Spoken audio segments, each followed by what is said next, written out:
नमस्कार, स्वागत है आपका द न्यूज़ लॉन्चर पर। मैं हूं अशोक वानखड़े, लेकर आया हूं आपका अपना कार्यक्रम द डायरेक्ट हिट। बड़ा अजीब दृश्य कल देखने को मिला संसद में।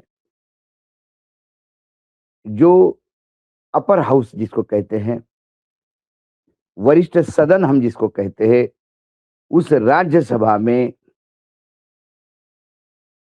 राज्यसभा के पीठासीन अध्यक्ष यानी हमारे उपराष्ट्रपति सीपी राधाकृष्णन साहब 3 मिनट तक लगातार सदन में कैबिनेट मंत्रियों के लिए गुहार लगाते रहे और मोदी, शाह समेत सभी कैबिनेट मंत्री सदन से गायब थे। विपक्ष हंगामा कर रहा था। इसे राज्यसभा का अपमान, सदन का अवमानना मान रहा था और उपराष्ट्रपति दयनीय स्थिति में सदन को संभालने का प्रयास कर रहे थे। ये आप वीडियो देख लीजिएगा तो आपको एक आइडिया आ जाएगी कि सदन में हुआ क्या कल। To be laid on the table. Sir, please look at the front row. No cabinet minister is present. Not a single cabinet minister. Not one cabinet minister. Okay. Sir, this is a breach of parliament. I will take it up with the I will take it up with the governor, please. No. This is not. They are on the way.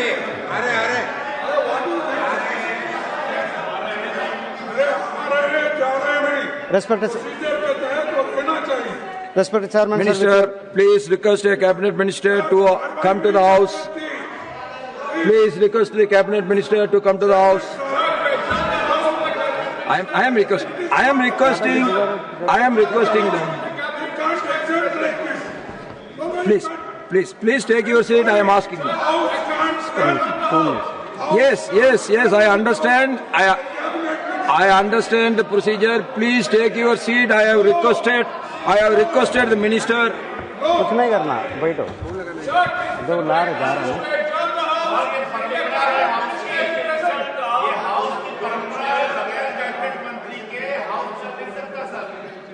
Honourable Minister, you please make a request that one of the cabinet ministers should come.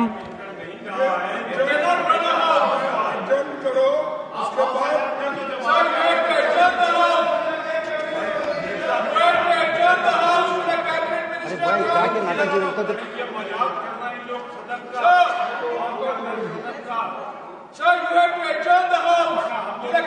They are coming. Papers to be laid on the table. Sri Jatin.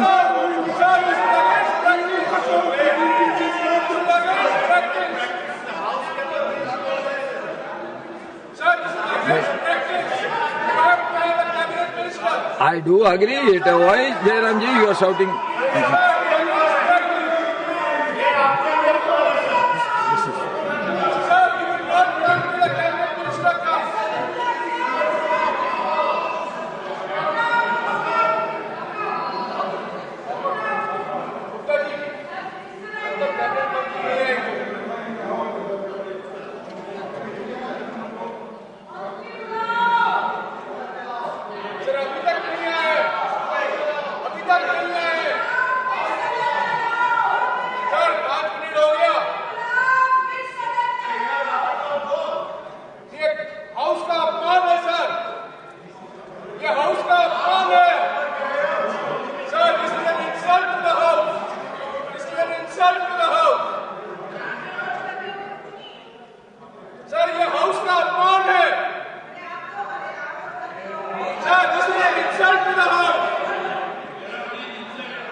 The house is adjourned for 10 minutes.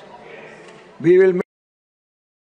हमारे राज्यसभा सदन की जो संरचना की थी, हमारे संविधान के निर्माताओं ने ये सोच के की थी कि लोकसभा में तो लोग चुनाव जीत के आएंगे, लेकिन कई ऐसे बुद्धिजीवी होंगे, कई ऐसे समाज सेवी होंगे, कई ऐसे उद्योगपति होंगे जो चुनाव लड़ना नहीं चाहते या जिनकी फितरत नहीं होगी, लेकिन देश के नीति निर्धारण में उनका योगदान निहायत अत्यावश्यक होगा। इसलिए राज्यसभा की संरचना की थी। ये बात अलग है कि आज़ादी के 75 साल बाद इस सदन में अब वरिष्ठ सदन ये संवैधानिक उसकी पोजीशन तो रही है। लेकिन यदि हम आकलन करें सदस्यों का, तो वो यथार्थ के धरातल पे उतरता हुआ नहीं दिखाई देता। कई बार लोकसभा में हारे हुए लोग चुनाव राज्यसभा में एडजस्ट किए जाते हैं। कई बार पॉलिटिकल अंडरस्टैंडिंग में राज्यसभा में लोग भेजे जाते हैं। राज्यसभा के सदन की स्ट्रेंथ 245 है। राज्यसभा कभी डिसॉल्व नहीं होती, वो निरंतर चलती रहती है। एक मेंबर का जो टेन्योर है वो 6 साल का होता है। 1/3 मेंबर रिटायर्ड होते हैं, फिर वो नए बनते हैं। ये ऐसी कड़ी चलती रहती है। अब संसद के रूल क्या कहते हैं? संसद के रूल कहते हैं कि कोई ना कोई कैबिनेट मंत्री सदन जब चलता है तो सदन में होना चाहिए। वो सरकार को रिप्रेजेंट करता है, ट्रेजरी बेंच को रिप्रेजेंट करता है और वो सुनिश्चित करता है कि सरकार है सदन में। वर्तमान में हमारे देश में 72 मंत्री हैं मोदी जी के कैबिनेट में। उसमें 30 कैबिनेट मंत्री हैं, 5 इंडिपेंडेंट चार्ज वाले मंत्री हैं और 36 राज्य मंत्री हैं। सदन की अनिवार्यता राज्य मंत्री या इंडिपेंडेंट चार्ज नहीं, सदन की अनिवार्यता एक कैबिनेट मंत्री कम से कम होना चाहिए। इसके लिए एक प्रोसेस भी होता है और प्रोसेस ये होता है कि जो पार्लियामेंट्री अफेयर मिनिस्टर होते हैं, संसदीय कार्य मंत्री, वो सेशन के शुरुआत में ही सेशन जितने दिन चलेगा उसमें रोस्टर ड्यूटी लगाई जाती है। कि उदाहरण के तौर पे यदि सेशन 10 बजे शुरू हो रहा है, तो 10 बजे से लेके 12 बजे तक फलाँ मंत्री की रोस्टर ड्यूटी रहेगी। उसके बाद फलाँ मंत्री रहेंगे, उसके बाद फलाँ मंत्री रहेंगे और ये सुनिश्चित किया जाता है और ये सेशन शुरू होने के पहले सर्कुलेट होता है, सभी मंत्रियों को पता होता है कि मेरी रोस्टर ड्यूटी है और रोस्टर ड्यूटी के समय मंत्री किसी भी हालत में सदन में बैठा रहता है। चाहे उसके विभाग से संबंधित सवाल हो या नहीं हो, लेकिन सरकार के होने के मायने कोई ना कोई कैबिनेट मंत्री है।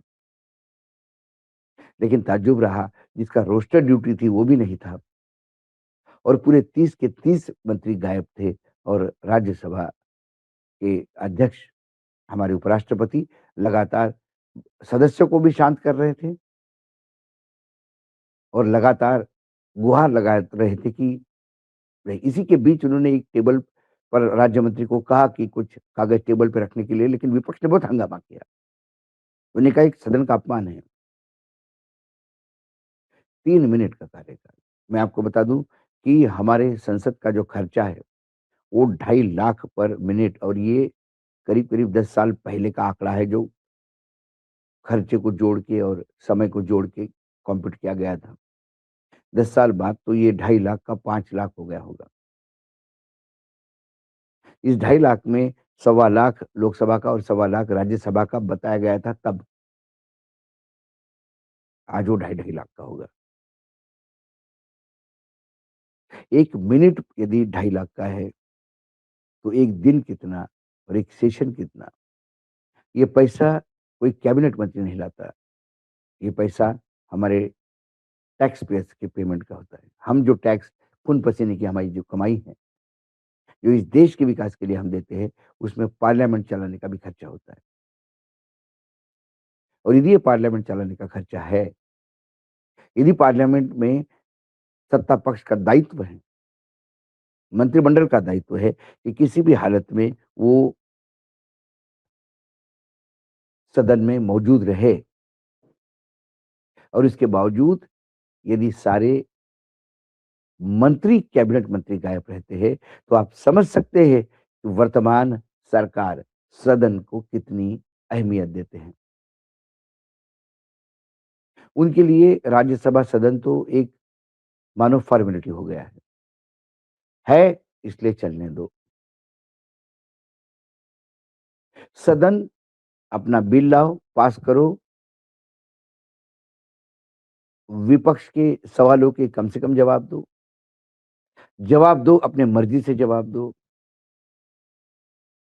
देश के सामने विभिन्न समस्याएं हैं, उसको कितना हाउस सदन में डिस्कस किया जाता है, जिसके लिए सदन बना है, ये तो ऊपर वाला ही जाने। कुल मिलाकर नरेंद्र मोदी के कैबिनेट के इस रवैया ने संविधान की मूल आत्मा को हिट किया, संसद को हिट किया, राज्यसभा की गरिमा को हिट किया। जो सदस्य कह रहे थे कि सदन का अपमान है ये, लेकिन उपराष्ट्रपति सिवाय मंत्री को बुलाइए, मंत्री को बुलाई करने के कुछ नहीं कर सकते। हमारे यहाँ जितने भी ऐसी पोस्ट है, वो टूथलेस टाइगर है, जिसे हम दंत विहीन शेर कह सकते। हंगामे होते हैं, विपक्ष नाराज होता है, वॉकआउट करता है, सदन चलने नहीं देता। लेकिन सदन के प्रति उदासीनता ये पहली बार देखने को मिली। आज इतना ही डायरेक्ट हिट में, फिर आता हूं किसी विषय के साथ। तब तक के लिए नमस्कार, देखते रहिएगा द न्यूज लॉन्चर।